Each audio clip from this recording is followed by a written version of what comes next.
kung kayo po'y tunay na may pananampalataya sa kanyang mga pangako, kung kayo merong tunay na pananampalataya sa kanyang mga salita, you have to live a life of obedience to His Word.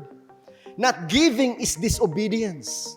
Not going to church is disobedience. Not praying is disobedience. Not serving is disobedience. Disobedience is lack of faith.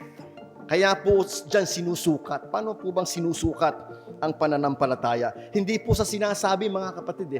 Ang pananampalataya ay hindi sinusukat sa mga sinasabi. Ang pananampalataya ay sinusukat sa pagsunod.